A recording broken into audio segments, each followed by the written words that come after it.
असल में सर्दियों का मौसम था। काव्या आइसक्रीम पार्लर में आइसक्रीम खा रही थी और अनामिका दुखी होकर बैठी हुई थी।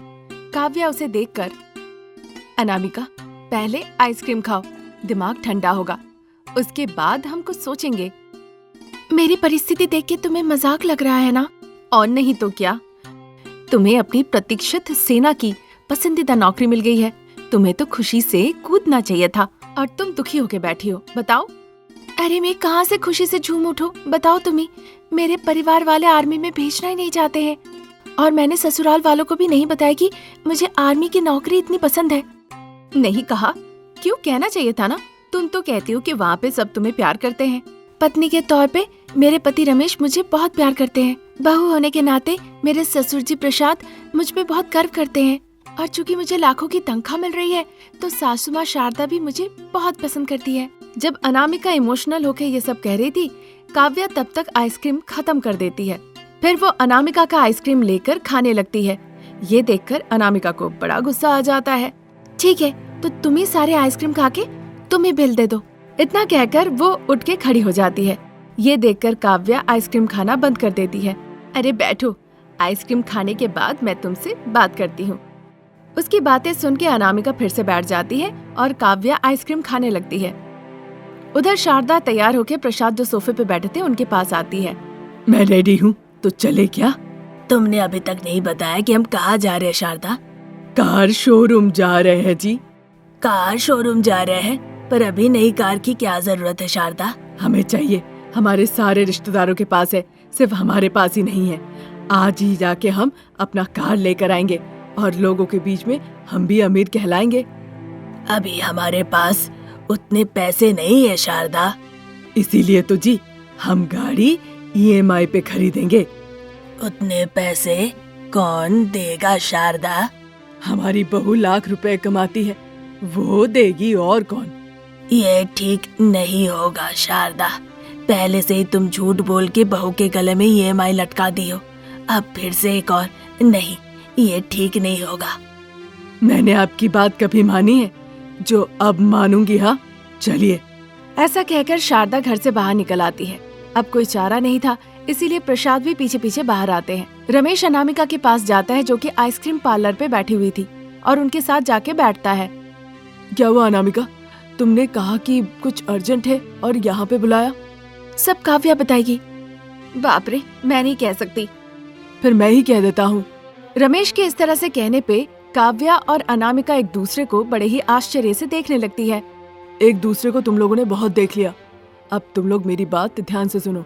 इस तरह से कहने पे अनामिका और काव्या रमेश को देखने लगती हैं। आखिर में रमेश ऐसा क्या कहेगा, यही वो दोनों सोच रही होती है। अनामिका, तुम आर्मी में जाना चाहती हो, ये बात मैंने पिताजी से कहा, वो तैयार हो गए। मुझे आर्मी की नौकरी मिली है, ये बात आपको कैसे पता? अनामिका, तुम मेरी पत्नी हो, मुझे नहीं पता होगा कि मेरी पत्नी क्या कर रही है, उसे कौन सी चीज पसंद है नापसंद है। ये सुनकर अनामिका बहुत खुश होती है। रमेश के हाथों को वो चूम लेती है। तभी अचानक से अनामिका का फोन बज उठता है। माँ जी फोन कर रही हैं। लगता है फिर से कोई नया EMI लेने वाली है। अनामिका तुम ध्यान रखना। इतना कहकर रमेश वहाँ से चला जाता है। अनामिका फोन पे बात करने लगती है।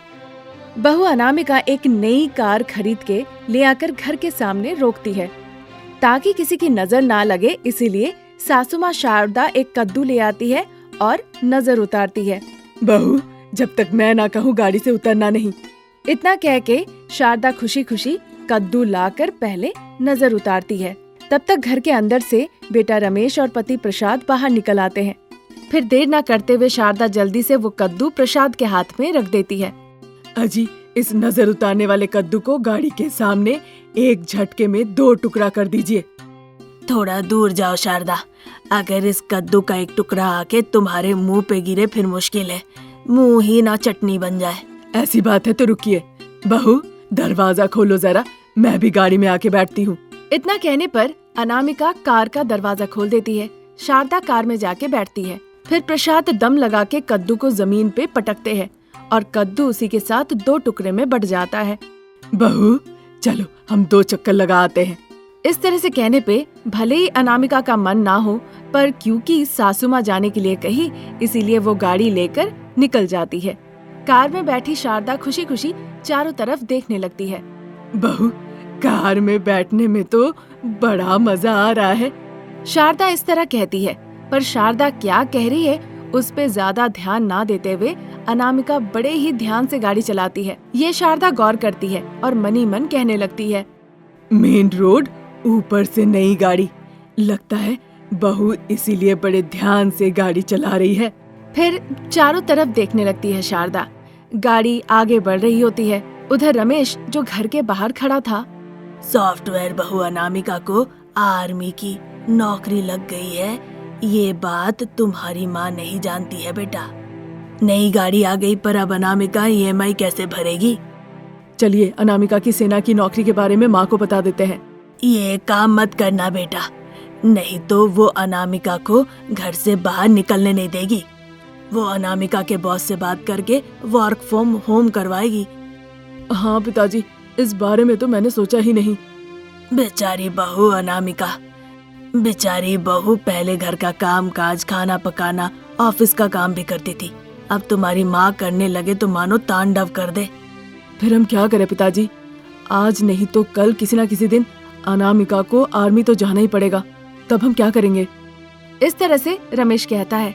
कहते कहते अचानक से वो चुप हो जाता है। देखता है गाड़ी वापस आ रही है। शारदा गाड़ी से उतर के खुशी खुशी अंदर जाती है। गाड़ी से उतर के अनामिका पति रमेश को और ससुर जी प्रसाद को बड़े दुखी होकर देखती है। दुखी मत हो अनामिका, सब ठीक हो जाएगा। तुम आर्मी में जाने का बंदोबस्त करो। हाँ अनामिका, पिताजी बिल्कुल सही कह रहे हैं। तुम आर्मी में जाने का बंदोबस्त करो। तुम्हें वहाँ जाने के लिए किस किस चीज की जरूरत पड़ेगी वो सब ले लो। पर ये सब कैसे संभव पिताजी? पहले से ही पर्सनल लोन था, अब ये गाड़ी का भी EMI जुड़ गया है। वहाँ पे जाऊंगी तो ये सब की भुगतान कैसे करूंगी? आर्मी में तनख्वाह बहुत कम होती है। मैं और रमेश ये सब संभाल लेंगे। तुम जाके अपना सपना पूरा करो। जाओ बेटा, जाके मातृभूमि के लिए युद्ध करो। इस तरह कहने पे अनामिका घर के अंदर चली जाती है। थोड़ी देर बाद अनामिका सासू माँ शारदा सोफे पे बैठी थी, वहाँ पे जाती है। आओ बहू, वैसे तुम्हारे मैनेजर ने फोन करके बताया है कि प्रोजेक्ट काम के लिए तुम्हें बाहर जाना है। अपने कपड़े पैक कर लो। असल में माँ जी, तुम्हारे मैनेजर ने सब कुछ बता दिया है कि अनामिका बार बार फोन नहीं कर सकती है। जब संभव हो पाएगा तभी वो आपको फोन करेगी।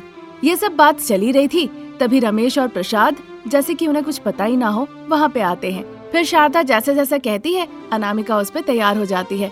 उस रात अनामिका अपने आंखों में आंसू लेकर सभी को बताती है और फिर लगेज लेके घर से निकल जाती है।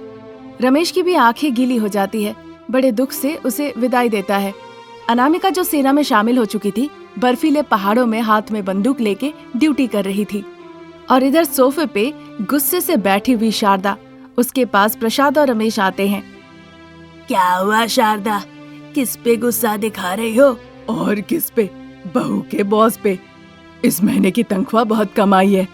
मैंने पूछा तो कहा बाकी का 1 हफ्ते बाद आएगा। ऐसे कहीं चलता है क्या? आप ही बताइए। शारदा की इस बात पर बाप बेटा जैसे तैसे मैनेज करके वहाँ से निकल लेते हैं। शारदा बार बार अनामिका को फोन लगाती है, पर उसका फोन लगता नहीं। इस बात पे शारदा को बड़ा गुस्सा आता है। बहू का फोन लग नहीं रहा है, लोन वाले बार बार पैसे के लिए फोन कर रहे हैं। अब मुझे समझ नहीं आ रहा है कि उन्हें मैं क्या जवाब दूं। फिर तुम अपना फोन स्विच ऑफ करके रख दो शारदा। अगर बहू फोन करे तो उसे परिस्थिति के बारे में बता दीजिएगा। ठीक है, जैसा तुम कहो शारदा। इतना कहकर प्रसाद वहाँ से चले जाते हैं। इसी तरह दिन निकल रहे थे। फिर एक दिन अनामिका फोन करती है। शारदा प्यार से बात करने के बजाय बस पैसे पैसे पैसे के बारे में पूछते रहती है, जिस वजह से अनामिका रोने लगती है और बाद में फोन कट जाता है। एक दिन टीवी देखने के दौरान बर्फ में अनामिका सेना की पोशाक में एक बूढ़ी औरत के ऊपर हाथ में छाता लेके अनामिका खड़ी दिखती है। देखकर शारदा आश्चर्य रह जाती है। तभी वहाँ पे प्रसाद और रमेश आते हैं। वो उन्हें गुस्से से देखने लगती है। तुम लोग तीनों ने ठगा है। तुम लोगों ने बहू को आर्मी में भेज दिया है। इसे ठगना नहीं कहते हैं शारदा, पैसों के पागल को सबक सिखाना कहते हैं। बहू का सपना था आर्मी ज्वाइन करना, तुम्हें पता चलता तो तुम कभी नहीं भेजती। इसीलिए मैं और बेटे ने ये फैसला लिया और बहू को आर्मी भेज दिया। फिर ये सारे ईएमआई कौन देगा? माँ, मैं और पिताजी ईएमआई की भुगतान कर देंगे ना। इतना कहकर वहाँ से रमेश चला जाता है। फिर प्रसाद भी चले जाते हैं। 1 घंटे बाद अनामिका सासू माँ शारदा को फोन लगाती है और उनसे बातें करती है। शारदा बहुत खुश होती है और बहू अनामिका को ढेर सारा आशीर्वाद देती है। अनामिका हमेशा स्वस्थ रहे, खुश रहे, जिंदगी में बहुत आगे बढ़े, इस तरह आशीर्वाद देते हुए वो बहुत खुश होती है। ये थी आज की कहानी। नई कहानी लेके हम जल्द हाजिर होंगे। नमस्कार। एग नूडल्स के ठेले को जब वरलक्ष्मी साफ सुथरा कर रही थी, तभी उसके पति मनोज खुशी खुशी उसके पास आते हैं। वरलक्ष्मी, गांव से मेरे पिताजी फोन किए हैं। पर उसकी पत्नी बड़े ही रुखड़ेपन से ठेला साफ करते हुए कहती है, तो कितने पैसे भेजने के लिए कहा अभी? पैसों के लिए नहीं लक्ष्मी, उन्होंने गांव बुलाया है। अभी गांव क्यों बुलाया? ना कोई त्योहार है, ना कोई मेला है और ना ही कोई शादी ब्याह है। वरलक्ष्मी के रुखड़ेपन बातों से मनोज की पूरी खुशी मानो हवा हो जाती है। इन सब बातों से उसका मुंह बन जाता है और जब वो वहाँ से जाने लगता है तो वरलक्ष्मी, क्या हुआ? बोल रहे हैं कि पिताजी गांव बुला रहे हैं और फिर पूरी बात बताए नहीं। आपको नहीं पता उन्होंने क्यों बुलाया हमें? तुम तो मनी मन अपना सोच लेती हो, फिर मेरे बताने से क्या आता जाता है? बहुत मजाक हो गया। अब बताइए, वो हमें गांव क्यों बुला रहे हैं? बहुत ज्यादा बारिश हुई है, इस वजह से सारे नदी पोखर भर गए हैं। बिल्कुल खेतीबाड़ी नहीं हो रही है, सामान इधर से उधर आ रहे हैं। बहुत ज्यादा एग नूडल्स इधर बिक रहे हैं, ऐसा उन्होंने कहा। ये सब क्यों कह रहे हैं? इसमें कहना क्या है, हम गांव जाएंगे। गांव में हमारा चल नहीं रहा था, इसलिए शहर आए थे और शहर आके इस तरह से हम एग नूडल्स बेच रहे थे। अभी सही वक्त है, हम वापस जाके अपनी खेती में सोना उगाएंगे और अमीर हो जाएंगे। चलो ना लक्ष्मी। मुझे भी यहाँ पे रहने का मन नहीं है, पर ये एग नूडल का व्यापार का क्या करें? हमारे पड़ोसी अनामिका के परिवार से पूछते हैं, वो शायद खरीद ले। ठीक है जी, मैं जाके पूछती हूँ, आप कपड़े पैक कीजिए। ऐसा कहकर उसके हाथ में जो कपड़े थे वो सब फेंक कर वरलक्ष्मी अपनी पड़ोसी अनामिका के घर में पूछने के लिए जाती है। अनामिका, बहन अनामिका, घर पे हो क्या? इस तरह बुलाने पे अनामिका घर के अंदर से बाहर निकल आती है। देखती है बाहर वरलक्ष्मी खड़ी है। क्या हुआ दीदी, आपको नमक चाहिए या दाल चाहिए? जो चाहिए ले लीजिए। माँ जी तो घर पे नहीं है, उन्हें घर लौटने में थोड़ा वक्त लगेगा। नमक दाल नहीं चाहिए अनामिका। ओहो, फिर आपको तेल चाहिए। आपको कौन सा तेल चाहिए, खाने वाला या जलाने वाला? बहन, मैं क्या कह रही हूँ एक बार सुनो। कहिए दीदी। बहुत दिन हो गए हमारे गांव गए हुए, इसीलिए हम गांव जा रहे हैं। तो आपको पैसे चाहिए? हम गांव जा रहे हैं, इसीलिए हमारा एग नूडल्स का ठेला यहीं पे रहेगा। बस पूछना था, तुम लोग इसे लोगी क्या? हमें तो नहीं चाहिए दीदी, पर अगर किसी को चाहिए होगा तो हम इसे बेचकर वो पैसे आपको गांव भेज देंगे। अनामिका के इस तरह से कहने पे वरलक्ष्मी बिना कुछ कहे चुपचाप वहाँ से अपना घर चली जाती है और जहाँ एग नूडल्स का ठेला था वहाँ पे जाकर ठेले को ढकेलते हुए अनामिका के घर पे लाके वहाँ रख देती है। अनामिका, ये ठेला चाहिए होगा तो रख लेना, जब पैसे होंगे तब देना। जब हम लोग यहाँ पर आए थे तुम लोगों ने हमें बहुत मदद की थी, वो हम कभी नहीं भूल सकते। वरलक्ष्मी ऐसा कह ही रही थी, तभी शारदा जो बाहर गई थी वो लौट आती है। वरलक्ष्मी को आंगन में देखती है। क्या लक्ष्मी, आज क्या लेने आई हो? लेने के लिए नहीं माँ जी, आज देने के लिए आई है। अब तक तो तुम ले जाया करती थी, आज देने के लिए आई हो, इसका मतलब? हमारा एग नूडल्स का ठेला देने आई हूँ।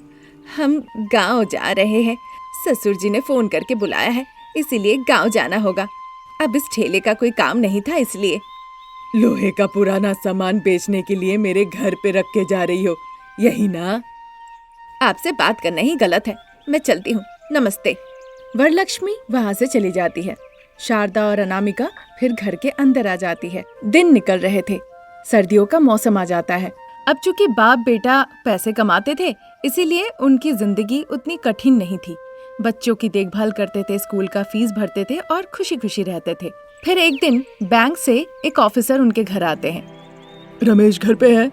नहीं, वो तो ऑफिस गए हैं, पर आप कौन हैं? मैडम, मैं बैंक से आया हूँ। रमेश ने अपने दोस्त किशोर के घर के लोन के लिए श्योरिटी के तौर पे साइन किया था। क्या आपको याद है? हाँ सर, किशोर भाई साहब आए थे और उन्होंने साइन किया था, पर अब क्या हो गया? अब किशोर ने जो एड्रेस दिया था वो कहीं नहीं मिल रहा है। 3 महीने से हम देख रहे हैं, पता नहीं चल रहा है कि वो कहाँ पे है। मतलब? अब चूंकि श्योरिटी के लिए रमेश ने साइन किया था तो रमेश को पैसे देने होंगे। ये सुनकर अनामिका आश्चर्य होकर बस देखते ही रह जाती है।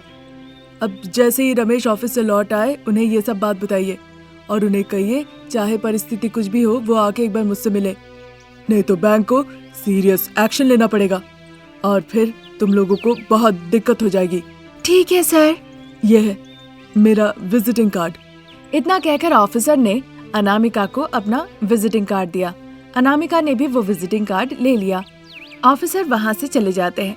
फिर अनामिका वो विजिटिंग कार्ड लेके घर के अंदर आती है, शारदा को पूरी बात बताती है। सुन के शारदा चिंतित हो जाती है।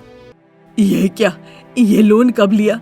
अब ये ऑफिसर बैंक से हमारे घर आ रहे हैं। घबराइए मत माँ जी, जैसे वो लौट के आते हैं मैं उन्हें बताती हूँ, फिर वो बैंक में जाके कल बात करेंगे।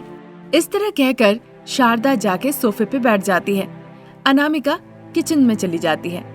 उस रात अपने बेडरूम में मुझे आपसे एक बात कहनी थी। बैंक ऑफिसर घर पे आए थे? मतलब उन्होंने आपको फोन किया था? किया था अनामिका, पर मुझे नहीं पता था कि किशोर ऐसा करेगा। तो अब क्या करे जी? रमेश ने श्योरिटी पे साइन किया था, अगर आप पैसे नहीं देंगे तो आप पर लीगल एक्शन होगा। मैं हूं ना अनामिका, तुम चिंता मत करो। लीगल एक्शन तक आने का मैं मौका नहीं दूंगा। तुम जाके बच्चों के साथ सो जाओ, मुझे अभी नींद नहीं आ रही है। रमेश के बातों के मुताबिक अनामिका जाकर हरीश और भव्या के पास सो जाती है। रमेश खिड़की के पास खड़े होकर बाहर देखते हुए काफी देर तक सोचता रहता है। वो रात निकल जाती है। फिर रमेश अगले दिन एक प्राइवेट बैंक के मैनेजर के केबिन में बैठा होता है। मैंने सही कहा रमेश, चाहे कुछ भी क्यों ना हो जाए, पैसे तो तुम्हें ही चुकाने पड़ेंगे, नहीं तो चिटिंग केस में मुझे तुम्हें जेल में डालना होगा। तुम्हारा परिवार है, बाल बच्चे हैं, तुम चाहो तो थोड़ा समय लेके सोच सकते हो। उनकी ऐसी बातें सुनकर एसी कमरे में भी रमेश को तर पसीना आता है। वहाँ वो बिना कुछ कहे चुपचाप उठ के सीधा घर चला आता है। उधर शारदा और अनामिका बैंक में क्या हुआ ये जानने के लिए बहुत उत्साहित थे। वहाँ क्या हुआ बेटा? और क्या होगा माँ, वो हमें पैसे देने के लिए कह रहे हैं और नहीं दिया तो वो मुझे जेल में डाल देंगे माँ। रमेश के मुंह से ऐसी बातें सुन के शारदा और अनामिका की आंखों में आंसू आ जाते हैं। अनामिका वहाँ पे बिना कुछ कहे चुपचाप घर के अंदर चली आती है। तभी अनामिका को एग नूडल्स का ठेला दिखता है और वो देखकर उसके मन में एक तरकीब आती है। फिर वो हॉल में वापस लौट आती है। माँ जी, अजय सुन रहे, बैंक वालों ने कहा है ना कि वो हमें कुछ समय देंगे। हाँ अनामिका, हम एक अच्छा सेंटर देखकर वहाँ पे एग नूडल्स बेच सकते हैं। बहू की तरकीब अच्छी लगी है। वैसे भी सर्दियों का मौसम है, लोगों को ऐसे मौसम में गर्मा गर्म खाने को अच्छा लगता है। अच्छा सेंटर देख के अगर एग नूडल्स बेचे तो हमारा व्यापार अच्छा चलेगा और इससे हम रमेश को इस मामले से बचा लेंगे। इस तरह से कहने पे अनामिका ज्यादा देर ना करते हुए जल्दी से उस ठेले के पास जाती है, उसे अच्छे से साफ करती है। एक दिन जाती है एक अच्छा सेंटर ढूंढने के लिए। फिर एग नूडल्स बनाने के लिए वो सारा सामग्री खरीद के ले आती है और बनाकर गर्मा गर्म वहीं पे बेचने लगती है। आइए बाबू आइए, सर्दियों के मौसम में गर्मा गर्म एग नूडल्स बन रहे हैं, यहाँ आके खा के जाइए। डबल पैक 70 रुपए, फैमिली पैक 100 रुपए। एक बार खाएंगे तो बार बार आके मांगेंगे। सर्दियों में गर्मा गर्म एग नूडल्स खा के जाइए। इस तरह सबको बुलाती है अनामिका। सर्दियों में जो भी ऑफिस जा रहे होते हैं और उन्हें गर्मा गर्म खाने का होता है वो अनामिका के पास आके खाते हैं। नूडल्स के शौकीन सभी लोग अनामिका के ठेले के पास आके खाने लगते हैं और फैमिली के लिए पैक करा के भी ले जाते हैं। दिन पे दिन एग नूडल्स का व्यापार अच्छा चलने लगता है।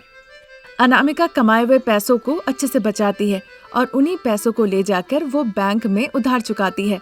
इस तरह अनामिका अपना एग नूडल्स का व्यापार करके बैंक का कर्ज चुकाती है और अपने पति को जेल जाने से बचा लेती है। बहुत ही कम समय के अंदर बैंक का पैसा चुकाया है, इसीलिए घर के कागजात आप ले जा सकते हैं। लेकिन जब किशोर आएगा तो आप क्या कहेंगे सर? बिना कुछ कहे पैसे नहीं चुकाकर तुम यहाँ से भाग निकले थे। रमेश ने पैसे चुकाए हैं, इसीलिए ये घर अब से उसी का है, यही हम कहेंगे उसे रमेश। इस तरह से कहने पे शारदा, प्रसाद, रमेश, अनामिका सभी लोग बहुत खुश होते हैं। ऑफिसर वहाँ से चले जाते हैं। बहू, मुश्किल के दिनों में तुमने एग नूडल्स बेचकर पैसे कमाए, उधार चुकता किए और ये घर भी खरीद लिया। ये सब कुछ हम सबका मेहनत का फल है माँ जी, इस तरह कहती है और अनामिका अपना एग नूडल्स का व्यापार जारी रखती है। ये थी आज की कहानी। नई कहानी लेकर हम बहुत जल्द हाजिर होंगे। तब तक के लिए नमस्कार।